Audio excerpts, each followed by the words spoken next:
আসসালামু আলাইকুম সপ্তম শ্রেণীর শিক্ষার্থীবৃন্দদের। আজ আমরা সপ্তম শ্রেণীর বিজিএস বইয়ের থার্ড চ্যাপ্টারের অনুশীলনী সৃজনশীল প্রশ্ন 1-এর সমাধান দেখব।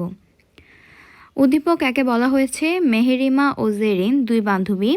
জেরিনদের বাসায় তার মা বাবা ও একটি ছোট ভাই থাকে। মেহেরিমাদের বাসায় জেরিন বেড়াতে গিয়ে দেখতে পায় যে একটি বড় ডাইনিং টেবিলে চাচা চাচি দাদা দাদি সহ অনেকে খাচ্ছে এবং খাওয়া শেষে জেরিন ও মেহেরিমা সহ দাদির গল্প শুনতে শুনতে ঘুমিয়ে পড়ল। জেরিনের খুব ভালো লাগলো। উদ্দীপকের ক নম্বর প্রশ্নে বলা হয়েছে, সামাজিকীকরণ কি? যে প্রক্রিয়ার মাধ্যমে মানব শিশু ক্রমশই সামাজিক মানুষে পরিণত হয় তাকে সামাজিকীকরণ বলে। ক্ষয় বলা হয়েছে, শিশুর ভাষা শিক্ষার প্রথম মাধ্যম মা। ব্যাখ্যা করো। শিশুর সবচেয়ে কাছের মানুষ হলেন মা বাবা, আবার এই দুজনের মধ্যে অধিকতর কাছের মানুষ হলেন মা।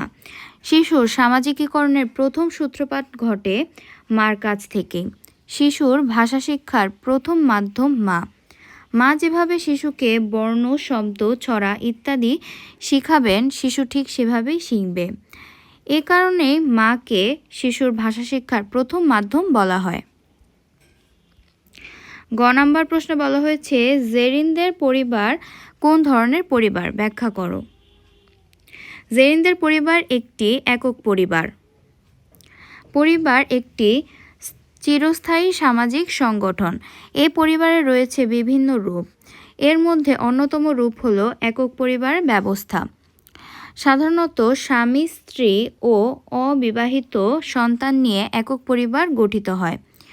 আবার সন্তান উপযুক্ত হলে বিয়ে করে আলাদা পরিবার গঠন করে, তখন আরেকটি নতুন একক পরিবার গঠিত হয়। উদ্দীপকে দেখা যাচ্ছে জেরিনদের বাসায় তার মা বাবা ও ছোট ভাই থাকে, অর্থাৎ জেরিনের মা বাবা ও তার দুই ভাই বোন মিলে একটি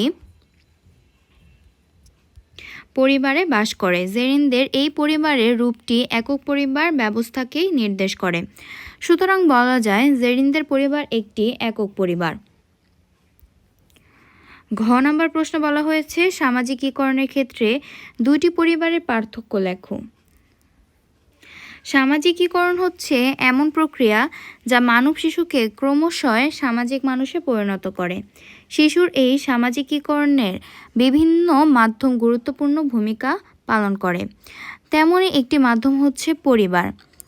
আকারের ভিত্তিতে পরিবার একক ও যৌথ প্রকৃতির হয়, আর সদস্য সংখ্যার তারতম্যের কারণে শিশুর সামাজিকীকরণের উক্ত দুই ধরনের পরিবারের ভূমিকারও পার্থক্য দেখা যায়।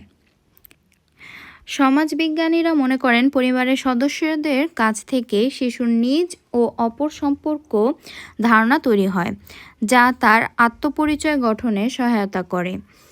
তাই পরিবারের সদস্য সংখ্যা যত বেশি হয়, শিশুর ভাবের আদান প্রদানও তত বেশি হয়, ফলে সুষ্ঠু সামাজিকীকরণ ঘটে। এই প্রেক্ষিতে উদ্দীপকের জেরিন একক পরিবারে বাস করার কেবল তার মা বাবা ও ভাইয়ের কাছ থেকে ভিন্ন গুণ শিখতে পারবে। অন্যদিকে মেহেরিমাদের বাসায় তার চাচা চাচি দাদা দাদি সহ অনেকে একত্রে বাস করে। রক্তের সম্পর্কের ভিত্তিতে কয়েকটি পরিবারের এই একত্রে বসবাস যৌথ পরিবারকে নির্দেশ করে। যৌথ পরিবারে দাদা দাদি, চাচা চাচি সহ অন্যান্য সদস্যের সাথে শিশুর পারস্পরিক আচার আচরণিক সম্পর্ক গড়ে ওঠে। এই আচার আচরণিক সম্পর্কের মধ্য দিয়েই শিশুর সহযোগিতা, সহিষ্ণুতা, সহমর্মিতা, সহনশীলতা ইত্যাদি গুণ অর্জন করার সামাজিক শিক্ষা পায়, যা শিশুর সামাজিকীকরণের প্রভাব ফেলে। আকারের ভিত্তিতে জেরিন ও মেহেরিমাদের পরিবার যথাক্রমে একক ও যৌথ প্রকৃতির হওয়ায় সামাজিকীকরণে পরিবার দুটির ভূমিকায় পার্থক্য রয়েছে। উপরের আলোচনার প্রেক্ষিতে তাই বলা যায় জেরিনদের পরিবারের তুলনায় মেহেরিমাদের পরিবার শিশুর সামাজিকীকরণে বেশি ভূমিকা রাখে।